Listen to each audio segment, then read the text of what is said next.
how humiliation was turned into $1 million.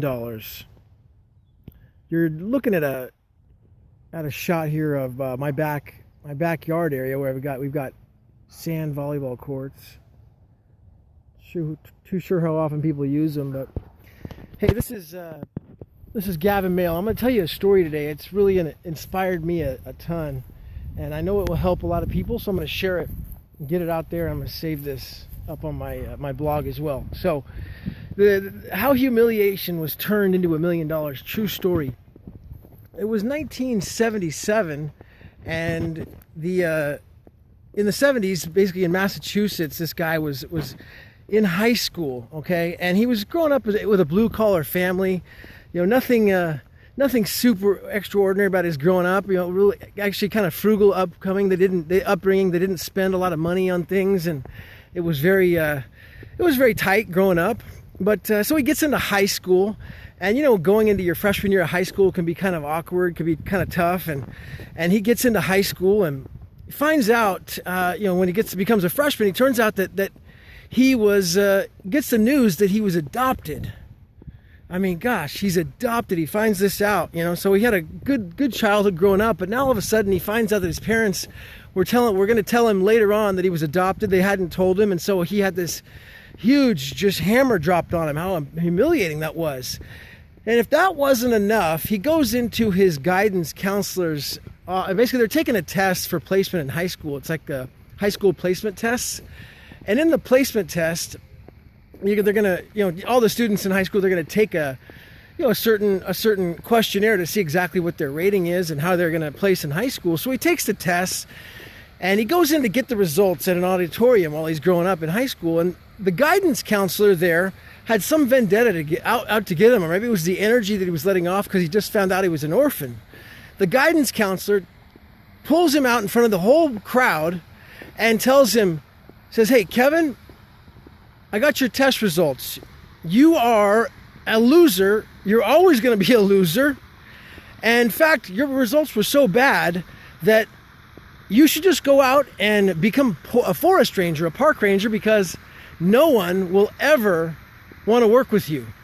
People don't like you, and you're an absolute disgrace to be here." I mean, just total humiliation in front of all his classmates. This is like freshman, sophomore year, 1977, 78. So imagine what that would do to you as a freshman. I remember when I was a freshman, I was a sophomore, just how tough that would be, you know, how just humiliating. I mean, hearing him he's an orphan, and now all of a sudden he hears that he's basically been humiliated in front of his whole high school group of friends. So what does he do? He decides to go out and transmute that humiliation into a burning desire. And he says, I'm going to make them eat those words, and I'm going to do it, and that's it, period. I'm going to do it, and that's it, period. I'm going to make them eat those words. So as opposed to being frustrated, as opposed to being angry about the situation, he turns it into this intense, burning passion to just make them eat their words. So a couple years later, actually, he's 18 years old now. He's just basically graduated from how's it going, man? Okay. He just graduated from high school, and he's 18 years old.